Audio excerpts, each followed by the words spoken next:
September 2, 1944, Fort Sam, Houston, Texas. This photograph, captured by U.S. Army photographer Corporal Henry L. Whitmore just after sunrise, shows 3 newly arrived German prisoners sitting in complete silence inside an American mess hall. Their helmets are still on, their uniforms dusty from transport, their hands gripping metal trays as if unsure whether they're allowed to breathe, let alone eat. Behind them, other POWs sit rigidly, waiting for orders that never come. No guards shouting, no chains, only the smell of food drifting through the room, thick, warm, and impossibly generous for men who had been told America starved its captives. But who are these 3 soldiers? Why do they look stunned, almost frightened by the meal placed in front of them? And why did Whitmore, moments after taking this photograph, jot in his notebook, "They looked at the food like it wasn't real"? What happened next, just minutes after this picture was taken, would shatter everything they had been taught about America, and everything Goebbels had promised them to believe. June 18, 1944, Camp Hearn, Texas. The sun had barely lifted above the flat, endless horizon when the smell reached them. Thick, smoky, impossibly rich. A mixture of beef fat, mesquite wood, and something else they hadn't encountered in years. Abundance. 42 German prisoners, thin as fence posts and wrapped in faded denim uniforms issued the night before, stopped dead in their tracks outside the mess hall door. Some lifted their heads like starved animals catching a scent they no longer trusted. Others simply stared forward, too stunned to move. At the front of the line, a 24-year-old former Luftwaffe mechanic named Karl Meissner blinked as if his eyes were lying to him. Inside the open serving window, a red-haired Texas cook in a grease-stained apron stood before 6 cast-iron skillets, each crackling with slabs of steak so thick they curled at the edges. He flipped them with a flat spatula, humming as if he were cooking a Sunday meal for family rather than feeding the men he'd been told were the enemy. Carl felt his legs weaken. This wasn't possible. This wasn't real. For months he had endured rumors whispered across Europe. American camps were brutal. American soldiers were merciless. American captors used food as a weapon. Back in Germany, Goebbels' broadcasts had shown images of starving Allied POWs and warned soldiers that surrender meant torment. Karl had believed it. They all had. It was easier to march, easier to fight, easier to die when you were convinced the alternative was worse. But now, here he stood, in the middle of Texas, staring at a breakfast spread larger than anything he had seen since 1941. Behind him, whispers rippled through the line. "Do you smell that?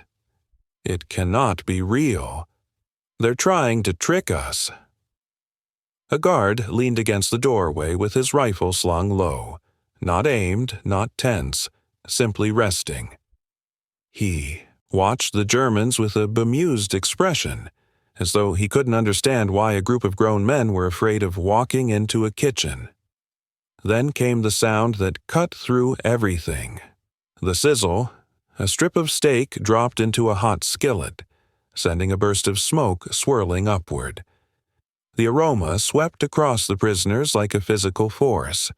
One of the older men, a former Wehrmacht infantry sergeant captured in Tunisia, pressed a trembling hand to his mouth. His eyes welled, and for a moment he had to turn away.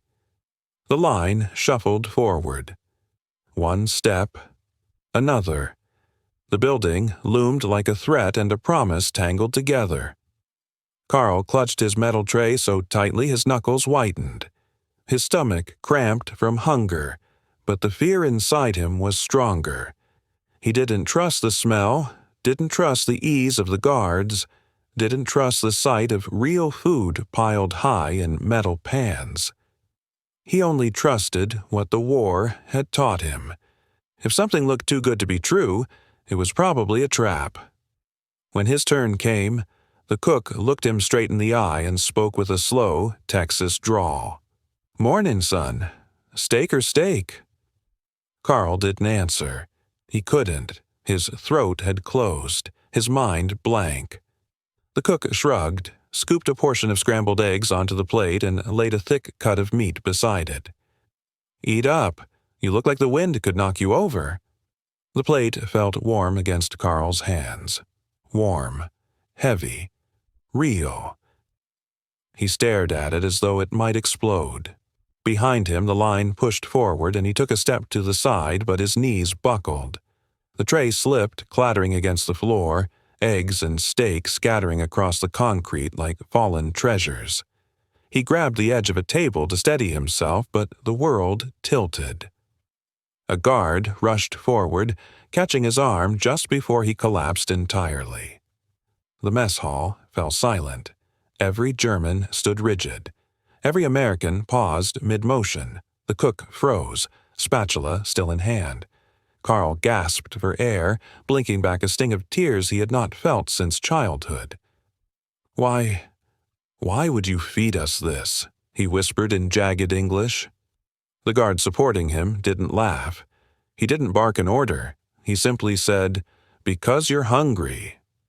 The simplicity of the answer shattered something inside Carl far more violently than any shell burst he had survived in France. Around the room, other prisoners exchanged uneasy glances. This didn't make sense.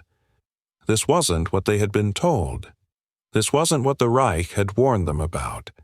These men, these Americans, were treating them not like animals, not like criminals, but like human beings, like workers, like guests. The cook crouched down, picked up the tray, brushed off what he could, and handed Carl a fresh plate. "Try again," he said. "No one goes hungry in my hall." Carl couldn't speak. He nodded once, sharply, as if terrified his voice might betray him. The other Germans watched, frozen, between suspicion and disbelief. And for the first time since they had stepped foot onto American soil, the question none of them dared ask began to form, not in words, but in the tightening of their throats and the pounding of their hearts. What kind of country feeds its enemies like this? And what did it mean about everything they had believed until now? Outside, the Texas sun rose higher, burning away the morning haze. Inside, 42 German prisoners faced a truth more unsettling than any battlefield. America was not what they had been told, not even close. Before any German prisoner ever set foot in America, fear had already claimed them long before the Atlantic did. It began in the barracks, in the trenches, in the basements of collapsing German cities, whispered from man to man like a curse someone was afraid to speak too loudly. By late 1943, Joseph Goebbels' propaganda machine ran on pure desperation, and nothing fueled desperation better than lies wrapped in patriotism. Carl remembered the posters first, crudely drawn caricatures of American soldiers with hollow eyes and animalistic grins, dragging Germans in chains. The captions read, "Americans starve prisoners. America is collapsing. America hates Germans." His commanding officer had repeated these lines during evening briefings, insisting that the United States was a nation of mongrels and criminals, barely held together by machinery and greed. "If you are captured," the officer had warned, "expect no mercy." Carl believed it. They all did. Maybe because the alternative, acknowledging that the Reich was losing, was too terrifying to accept. And then the hunger began. By early 1944, Germany was starving. Cities like Hamburg and Cologne lay in ruins. Berlin burned night after night as Allied bombers turned neighborhoods into ash. Supply lines collapsed. Civilians survived on potatoes, turnips, and whatever watery soups could be stretched out long enough to keep families alive. Soldiers at the front fared only slightly better. Carl could count the number of full meals he'd had in the final months on one hand. He remembered writing in his small notebook shortly before his capture, "I weigh 59 kilos. I was 71 last year. I'm always cold. I'm always hungry." That hunger shaped everything that followed. When his unit was overrun in France and he surrendered, the fear hit him instantly. It wasn't the fear of death. Death felt almost familiar by then, but the fear of what came after. The Americans searched him, took his tools, his cigarettes, his photograph of home. They loaded the prisoners onto trucks, then trains, then finally marched them toward a port under guard. Rumors began before they even saw the ship. "They'll use us as slave labor. They'll throw bodies overboard at night. They need prisoners for medical experiments. They will starve us until we beg for death." Some insisted that America itself was on the verge of collapse. The Reich had promised that U-boats were strangling American supply lines, that riots filled American streets, that Washington was weeks away from famine. Carl didn't know what to believe, but he knew what he had seen with his own eyes. Germany was falling apart. The idea that the enemy might be even worse was almost too much to process. The ship that carried them across the Atlantic was a converted Liberty vessel, crowded and stale. Hundreds of prisoners packed into the hold, bodies pressed so tightly together they slept sitting up. The air tasted of rust, sweat, and fear. On calm days, the stench lingered like a living thing. On rough days, the hold turned into a cavern of retching and panic as men clung to the nearest beam or rope to stay upright. Nights were the worst. Every creak of the hull, every shout from the deck, every footstep overhead sent a jolt of terror through the prisoners. Men whispered prayers under their breath. Some cried quietly, ashamed of their tears. One soldier claimed he overheard American sailors saying they would dump excess prisoners overboard to save food. For 2 nights, no one slept. Carl remembered gripping the edge of his bunk, his stomach twisting with hunger and dread, whispering to himself, "If I die, at least it will be quick." But the death never came. Instead, the Americans brought them soup and bread. Thin soup, yes, but warm. Bread that tasted like it had been made with real flour. It didn't match the propaganda. It didn't make sense. Carl waited for the trick, the cruelty behind the kindness. The days blurred together until the ship docked in Virginia.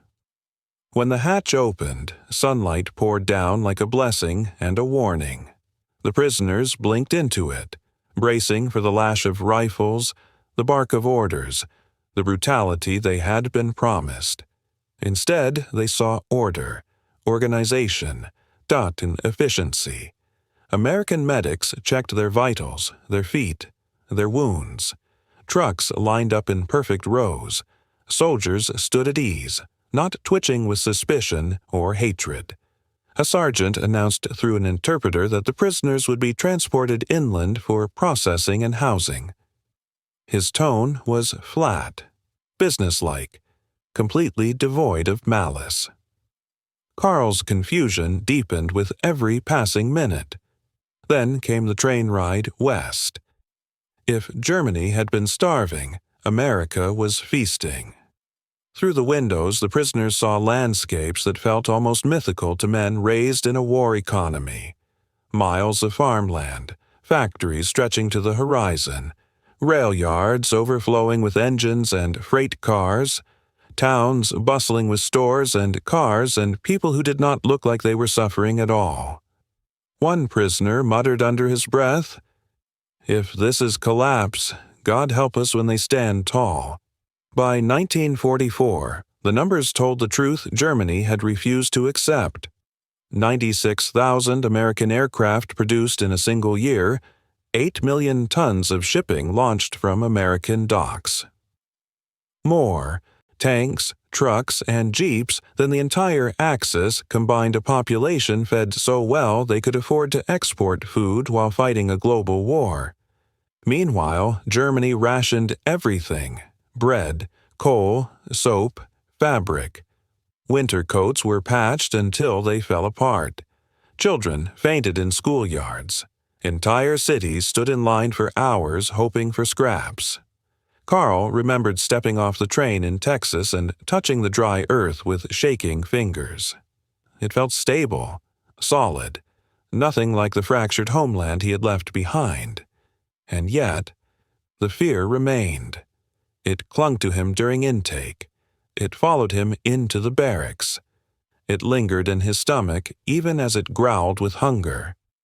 Because fear was the one thing he still recognized. He feared being beaten, feared being humiliated, feared being punished for things he had not done, feared that all of this, every sign of American order and abundance, was a staged illusion designed to soften them before the real suffering began. Every prisoner felt it. Every glance exchanged among them carried the same silent question. What do the Americans want from us? They didn't trust the calmness of the guards. They didn't trust the cleanliness of the barracks.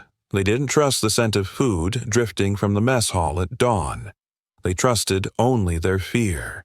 It was all they had left from the world they came from. That was the mindset Carl carried into his first morning at Camp Hearn. The same morning he stood frozen at the doorway, staring at steak sizzling in cast-iron pans.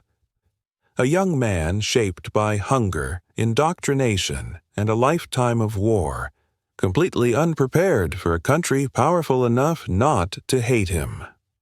Carl sat at the long wooden table, still trembling slightly as he steadied the fresh tray the cook had handed him.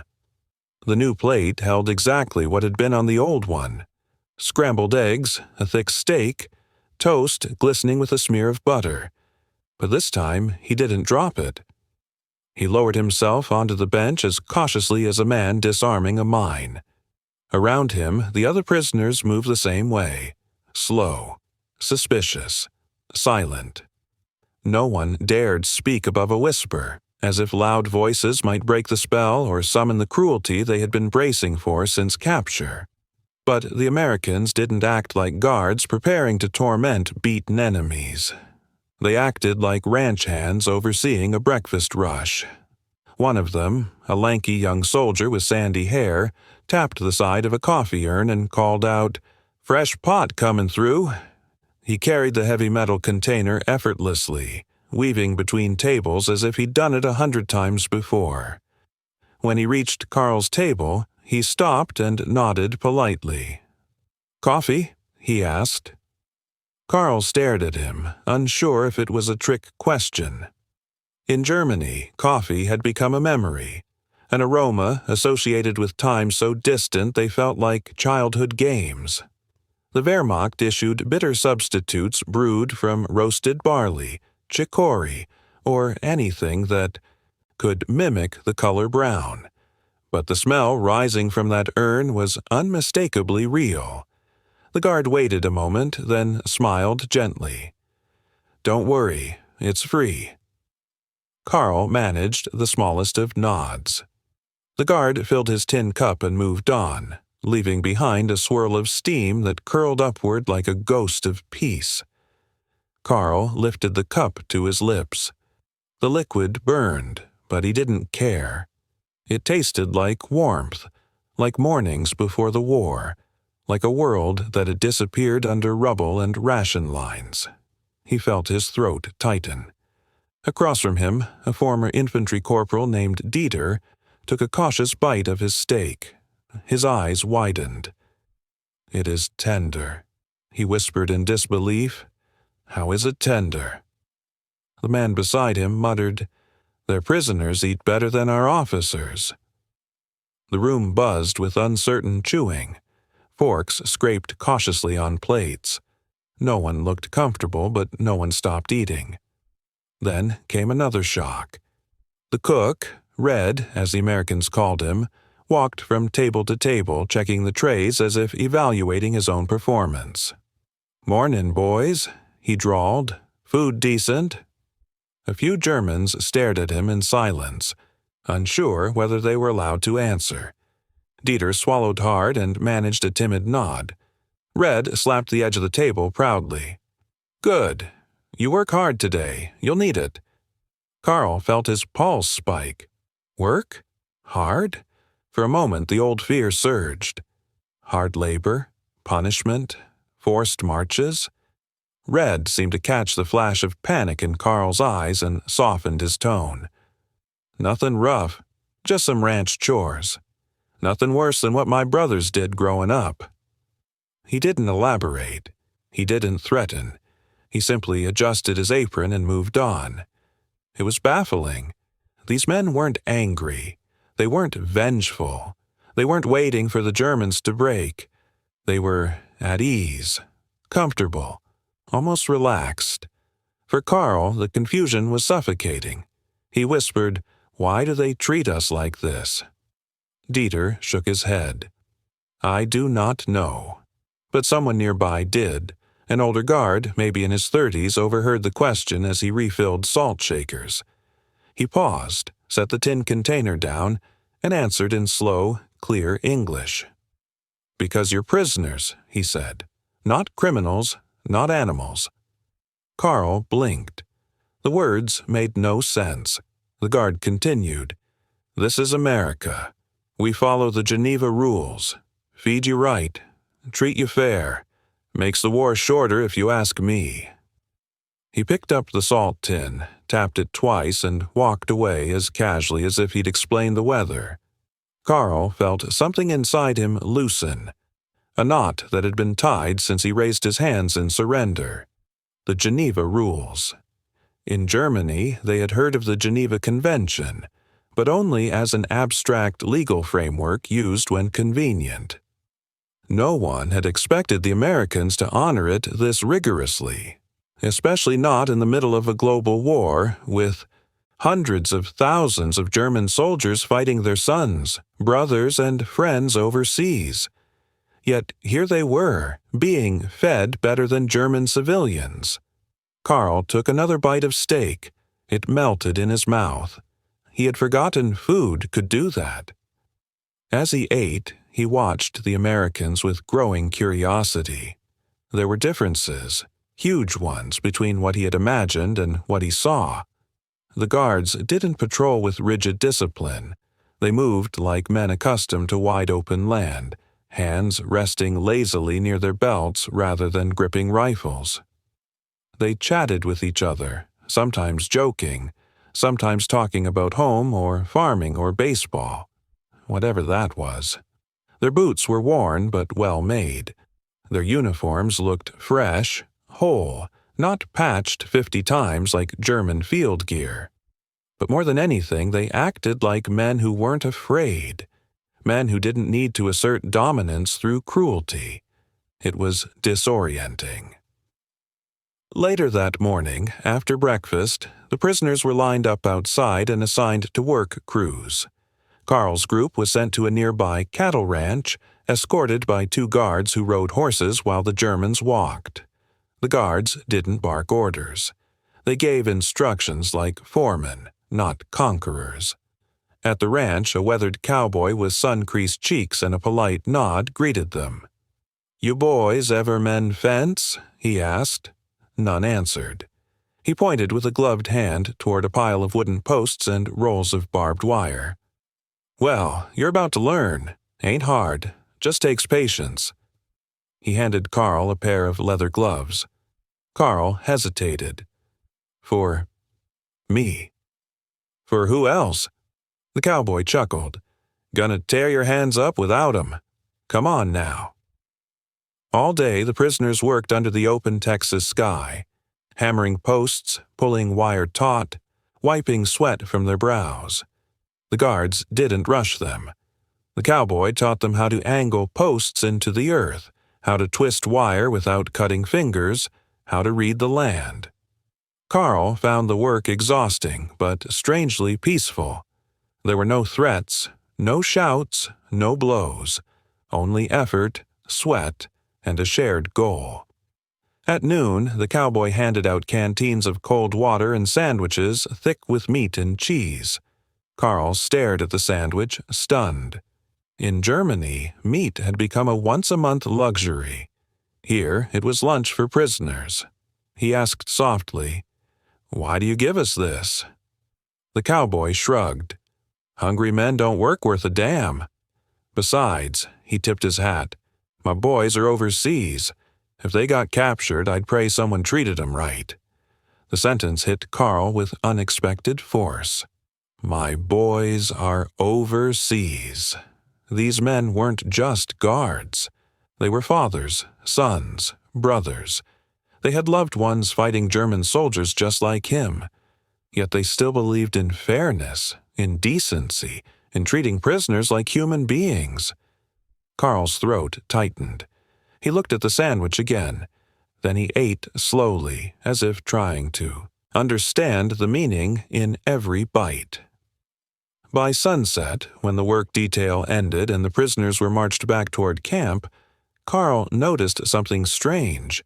His fear was still there, but it no longer filled all the empty spaces inside him. Something new was forming beside it. Something cautious, fragile. A question. What if kindness was not a tactic? What if it was simply who these men were? The camp gates came into view as the sky darkened to orange. A guard opened the gate and waved them through with a tired but genuine, "Good work today, fellas." Carl stepped inside, dust covering his boots, sweat drying on his skin, a strange warmth settling in his chest. For the first time since the war began, he felt something he didn't dare name. Hope, delicate, unfamiliar, and terrifying. And it was the Americans, the supposed monsters of propaganda, who had put it there. Carl had believed hunger could no longer surprise him. He had lived beside it for years, slept with it, marched with it, swallowed it like air. But on his second morning at Camp Hearn, hunger returned not as an ache, but as a memory sharp enough to cut.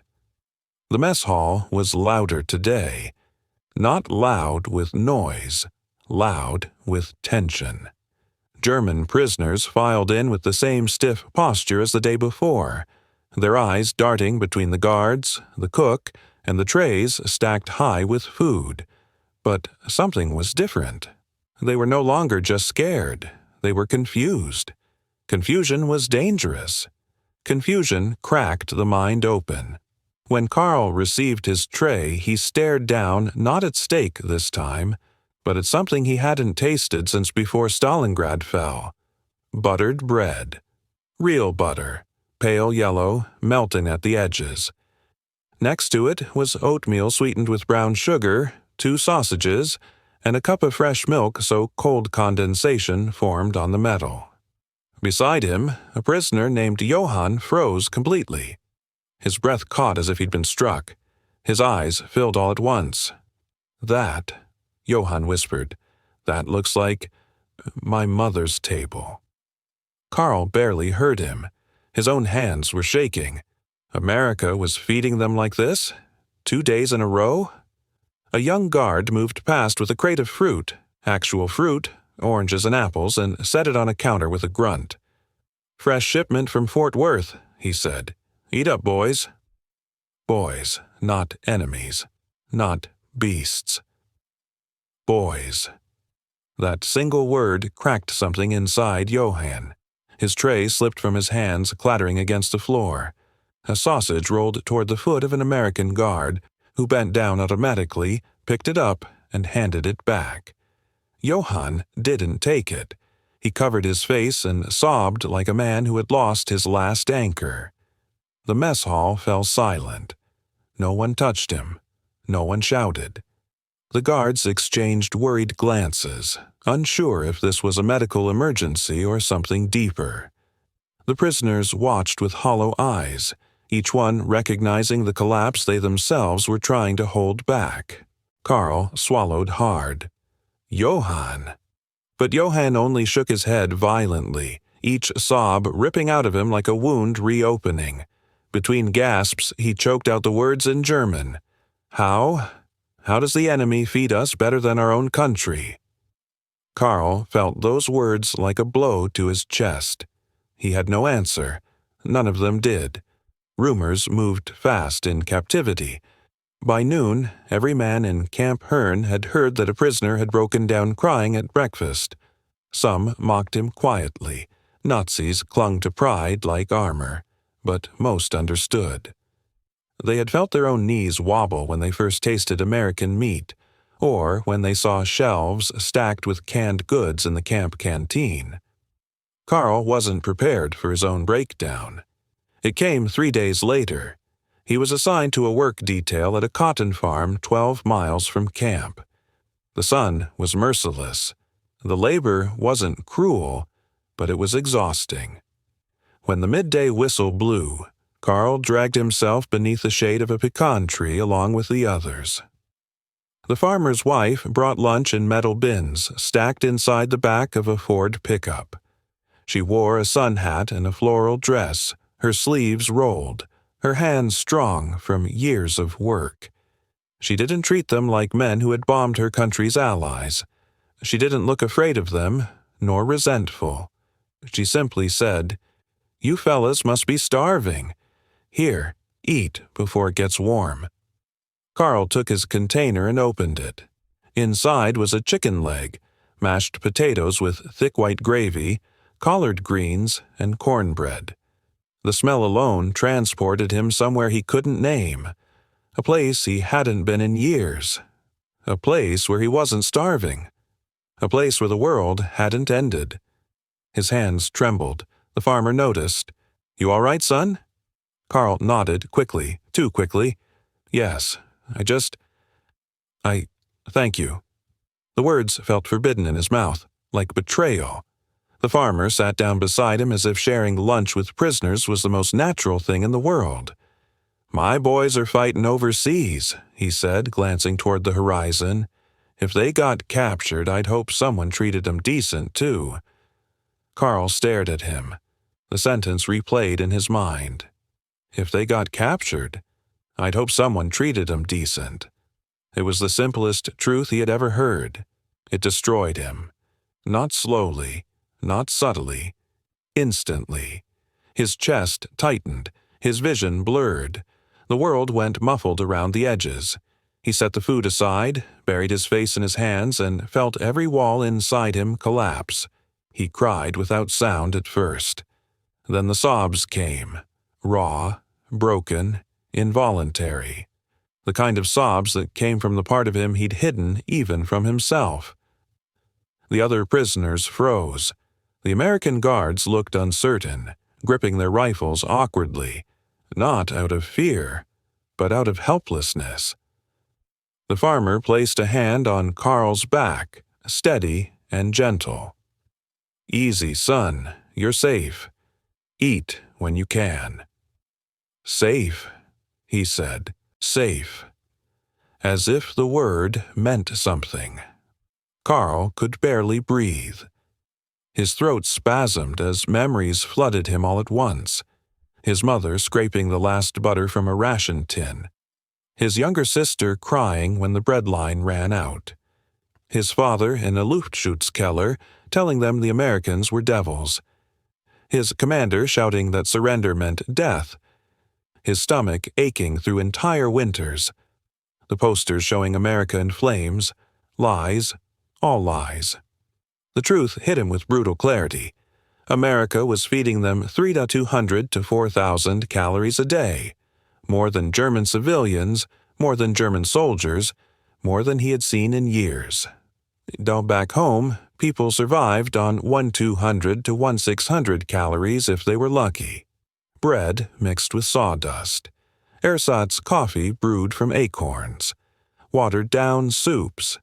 And yet here he was, the enemy, holding chicken and cornbread and feeling warmth spread through his chest like sunlight after a storm.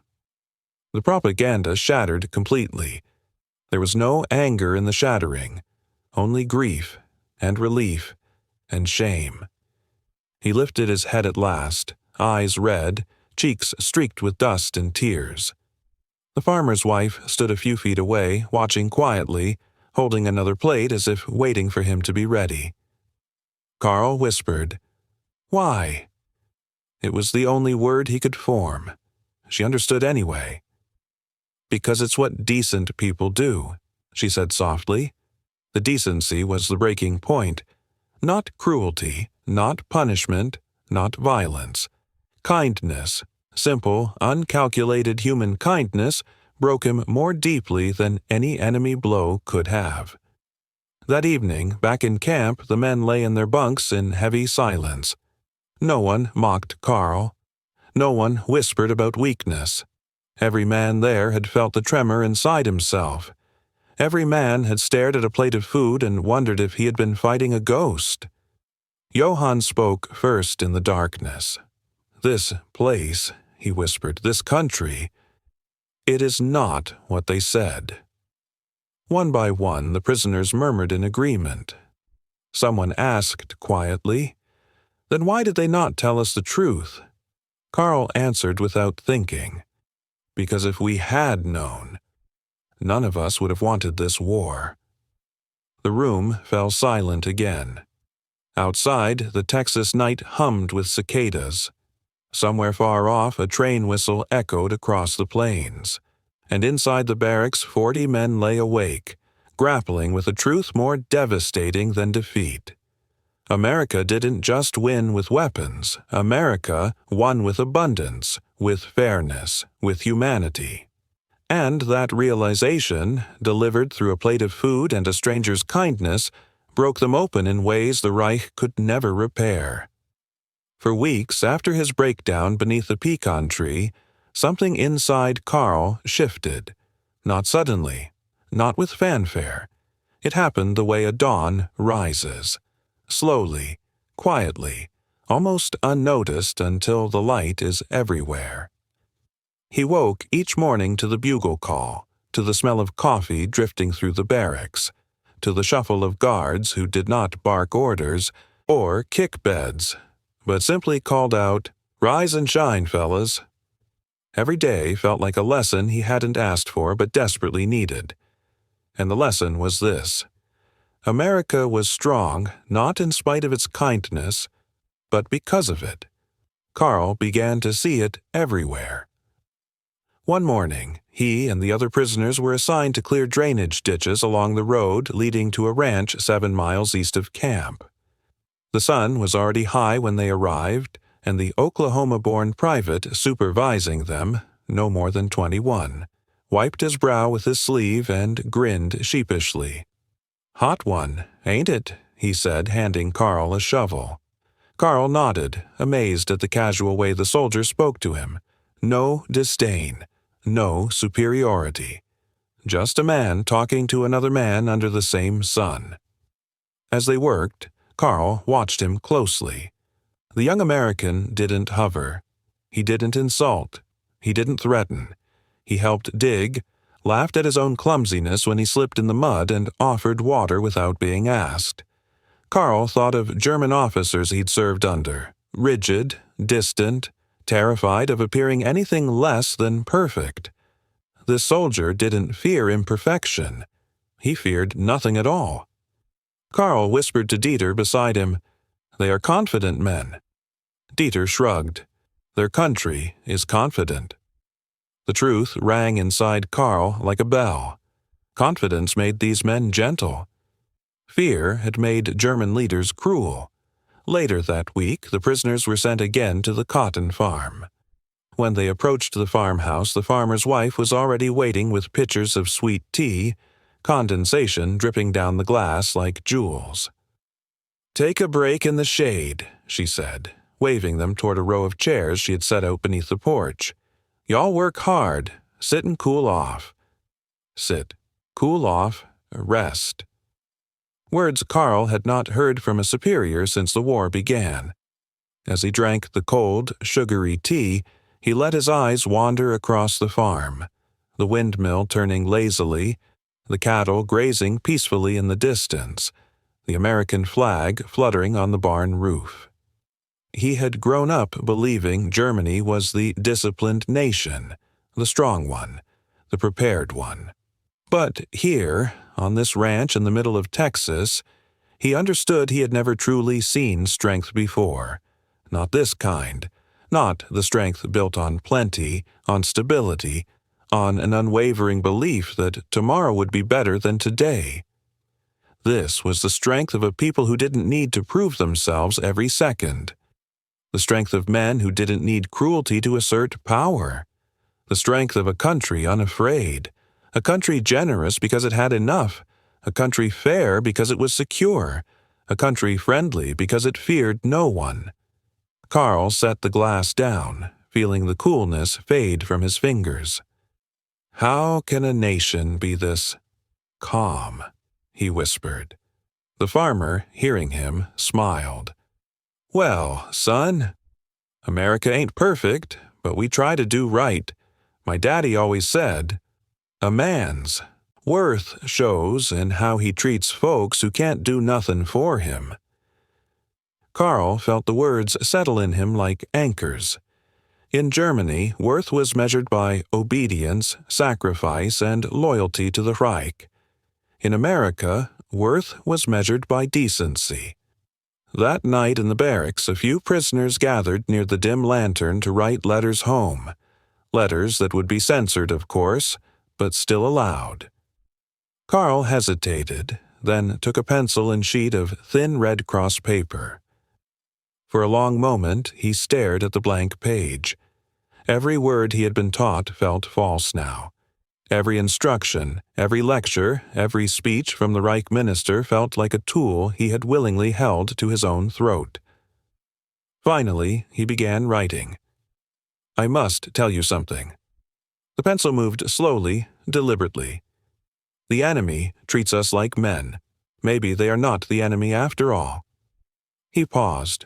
The truth was dangerous, but truth mattered now in a way it never had before. They feed us. They respect us. They speak kindly. They do not hate us. Dieter leaned over. You will get that censored. Perhaps, Carl said, but perhaps the Americans will let some of it through. They don't seem afraid of honesty. He continued writing.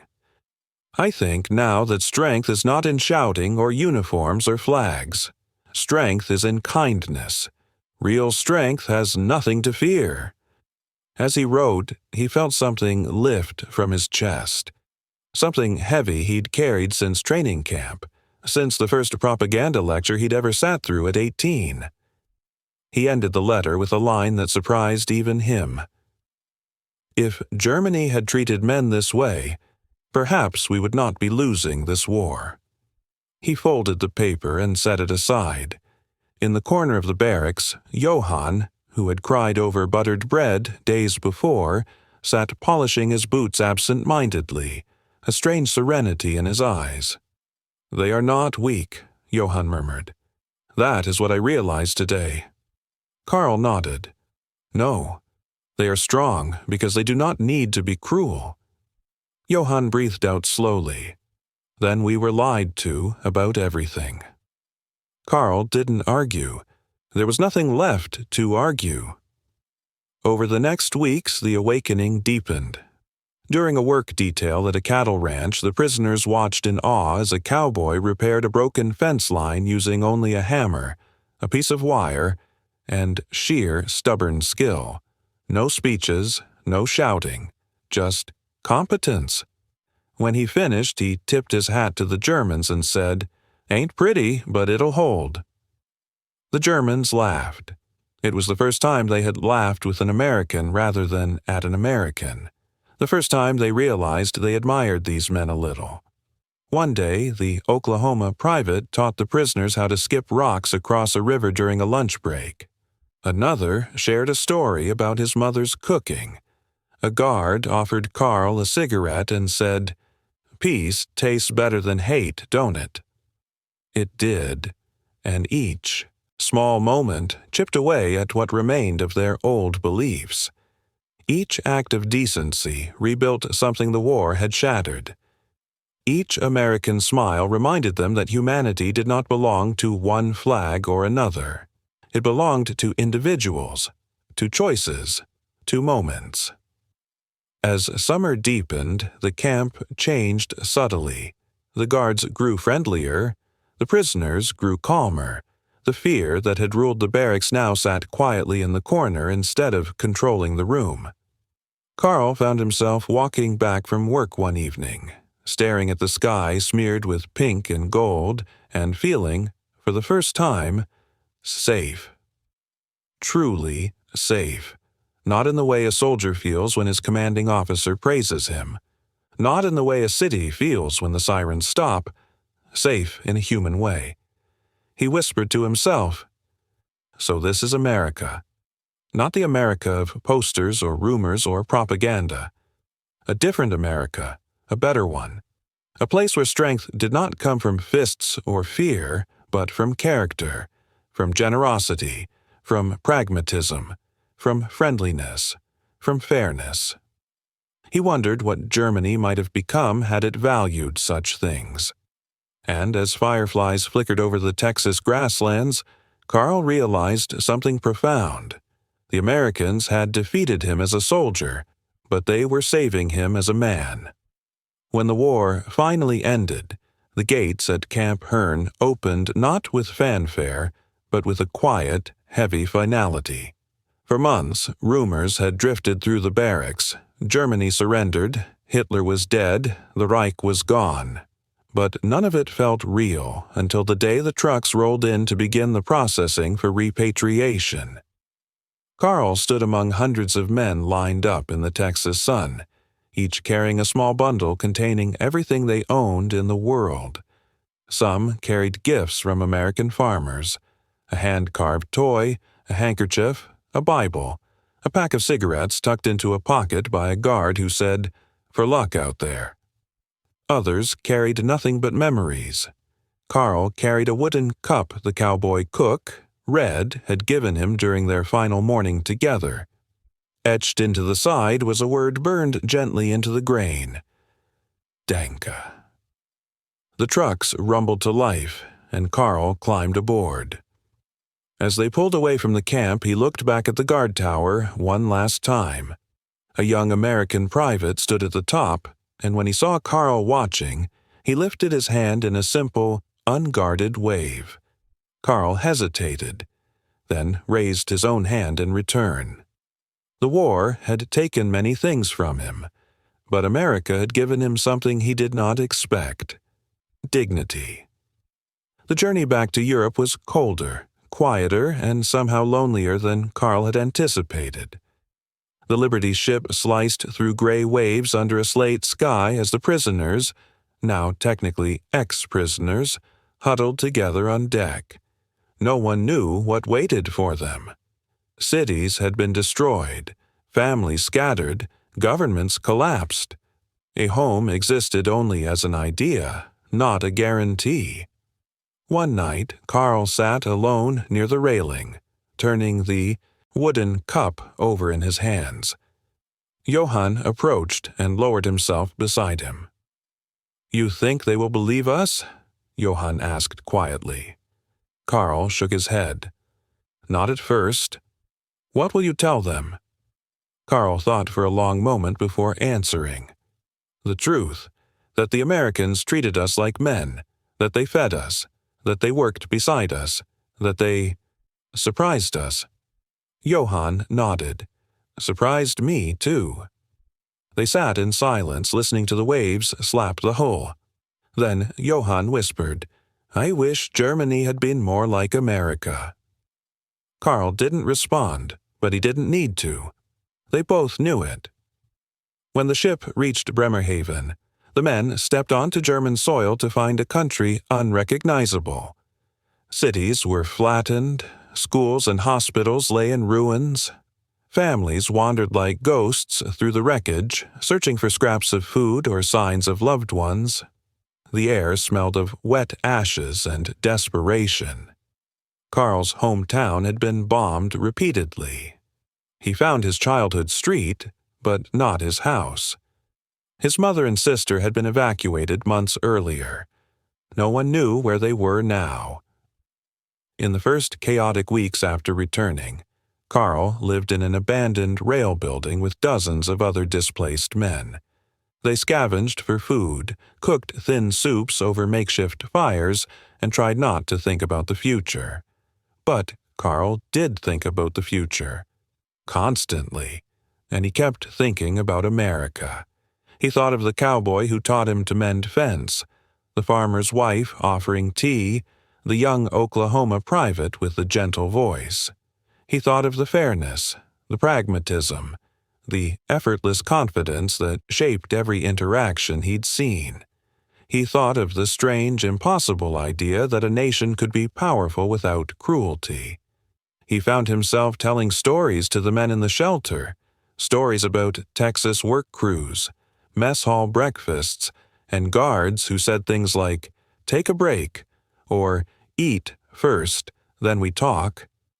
Some men scoffed, refusing to believe him. Others grew quiet, listening with the hunger of people who needed to believe there was hope somewhere in the world. And then came the Marshall Plan. Posters and pamphlets spread across German towns announcing American aid. Grain shipments, rebuilding funds, machinery, medical supplies. American workers in civilian clothes arrived to help reconstruct railroads and factories. Children lined up for warm meals at aid stations stamped with the symbol of the United States Army. Carl saw it with his own eyes. The same nation that defeated Germany was now feeding German children. He walked through a newly opened relief kitchen and watched volunteers ladle thick stew into bowls for families who had lost everything. He overheard a woman whisper, "Why would they help us after what we did?" Carl knew the answer because he had lived it, because that is what decent nations do. He said softly. Years passed. Germany rebuilt itself. Slowly and painfully. A new constitution emerged, new schools opened, new hope formed. Democracy began to take root, messy, uncertain, but real. And everywhere Carl looked, he recognized pieces of what he had seen in Texas: fairness, pragmatism, generosity. A belief that strength was not the ability to dominate, but the ability to stand firm without fear. He saw it in the Bundestag debates. He saw it in the students marching for free speech. He saw it in the economic rebirth that became known as the Wirtschaftswunder, the miracle on the Rhine.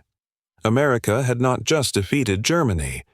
America had taught Germany how to begin again. In 1967, at the age of 46, Carl returned to Texas. Not as a prisoner, as a visitor. He had saved for years, working in a machine shop in Hamburg. When his plane landed in Dallas, he felt a strange blend of nerves and familiarity. The land looked the same, vast, open, golden under the sun. When he rented a car and drove toward the region where Camp Hearn once stood, he could hardly believe the emotions rising inside him. The camp was gone now, replaced by farmland and a small historical marker. But the ranch was still there.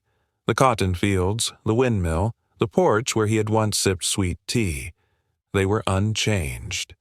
He knocked on the farmhouse door, unsure if anyone would remember him. A gray-haired woman answered. Her eyes widened. "Good Lord," she whispered. "You came back." She called her husband, the same farmer who had once placed a hand on Carl's back as he cried under the pecan tree. The man stepped outside, stared at Carl for a long moment, then embraced him with the strength of someone welcoming an old friend. "I always wondered what happened to you, son." They sat on the porch for hours, talking about the past, about war, about rebuilding, about the strangeness of fate. The farmer's wife brought tea, sweet, cold, just like before. Carl lifted the glass, his hand steady now, his life different, but the taste was the same. It tasted like mercy. Over the decades, hundreds of former POWs did what Carl had done. They returned to Texas, to the Midwest, to small towns across America where they had once worked in fields, repaired barns, or labored on ranches under guards who treated them with more humanity than they had expected from the world. Some came to say thank you. Some came to show their children the place that changed them. Some came because something in America had reached into their broken lives and stitched them back together. Many of their descendants still write letters to American families today, saying things like, "America saved my grandfather's life. My father survived because your country showed mercy. We are who we are because of the kindness he received." Looking back, Carl understood something he had not grasped in 1944. America had fought with overwhelming industrial power, yes, with tanks, ships, planes, and an economy the world had never seen, yes. But the weapon that changed him, that changed Germany, that changed the future of Europe was something else. It was decency. The simple, radical decency of ordinary Americans, cowboys, farmers, cooks, young soldiers with soft drawls and steady hands, decency strong enough to feed an enemy, decency confident enough to trust a prisoner with a shovel or a horse, decency powerful enough to rebuild a former enemy instead of humiliating him. Carl left Texas knowing one final truth. Nations rise with steel, but they are remembered by their mercy. Years after the war, long after the camp barracks had been torn down and the barbed wire rolled away like forgotten storms, Carl often found himself returning to one memory, not of hunger or fear or even the moment he broke beneath a pecan tree, but of a simple American gesture. A guard lifting 2 fingers in a casual wave, a farmer offering a seat in the shade, a cowboy placing leather gloves into his hands so he wouldn't bleed while working. Small things, quiet things, but they carried a message that history books rarely capture. America was powerful not because of steel, but because of mercy. As Carl aged, he watched the world change, watched new wars rise and fall, watched nations argue about ideology and politics. But in every debate, in every era, he carried the lesson he learned in Texas, a lesson not taught by diplomats or generals, but by ordinary Americans who believed that dignity was not a privilege, but a duty. Whenever someone asked him what surprised him most about captivity, he never spoke about the food or the work or the unexpected freedoms. He said instead, "They treated us like men," and that changed everything. Because that was the heart of it. The American guards did not see monsters. They saw young men caught in a war they did not choose. They saw human beings. And in doing so, they did something extraordinary. They fought hatred with decency, violence with compassion, fear with confidence. The greatest generation didn't just win the war, they won the moral battle. Carl spent his later years telling his grandchildren the truth that had taken him decades to fully understand. He told them about the steak in the mess hall, the cold milk on a blistering day, the cowboy who taught him to tie knots, the farmer who wiped tears from his face when he couldn't hold them back. He told them that America's greatest weapon wasn't its bombers or its battleships. It was its character. Generosity, pragmatism, friendliness, fairness. Values so deeply woven into the fabric of everyday life that Americans themselves often didn't notice. But a man arriving from the ruins of a collapsing empire noticed. Every prisoner who stepped off those trains noticed. Every letter sent home whispered the same revelation. They are not what we were told. They are better. As he watched Germany rebuild, through democracy, through tolerance, through freedom, Carl recognized pieces of America everywhere. He saw the Marshall Plan shaping new industries, American aid fueling new schools, American ideals taking root in the very soil where dictatorship had once thrived. He realized something few people ever say out loud. Germany's rebirth happened because America chose mercy over vengeance. Not every nation would have done the same. Maybe no other nation would have. When Carl finally returned to Texas as an old man, he walked the land where his life had changed and understood the power of a country that believed, even in war, in doing the right thing simply because it was right. He understood what America had given the world, and he felt something he had never expected to feel: gratitude, a deep, enduring gratitude, not for victory, not for dominance, but for humanity. And now, decades later, his story, like the stories of thousands of former POWs, asks a quiet question of the America that exists today. If our grandparents could show kindness to their enemies, can't we show kindness to each other? If young men in 1944 could put aside hatred long enough to teach a captive how to mend a fence, or pour him a cup of coffee. If farmers whose sons were dying overseas could still share their table with prisoners. If cowboys and cooks could look past uniforms and see human beings, then what excuse do we have now? Carl's life became proof of something simple but profound. Mercy is not weakness. Mercy is strength in its purest form. A country confident enough to feed its enemy is a country confident enough to lead the world. A nation compassionate enough to rebuild its former foe is a nation worthy of admiration. When America lived by those values, the world followed, not out of fear, but out of respect. That is the legacy of Camp Hearn, of Texas farmers and Oklahoma privates, of ordinary Americans who shaped history not with speeches, but with kindness. And so the story ends where it began, not with hunger or fear, but with a truth so simple it echoes across generations. America defeated us with strength, but it humbled us with mercy.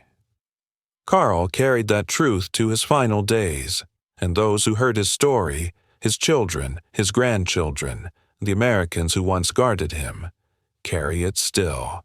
Their bodies crossed an ocean as prisoners, but their hearts returned home as witnesses of American mercy. And sometimes, just sometimes, the greatest weapon a nation can wield is simple human decency.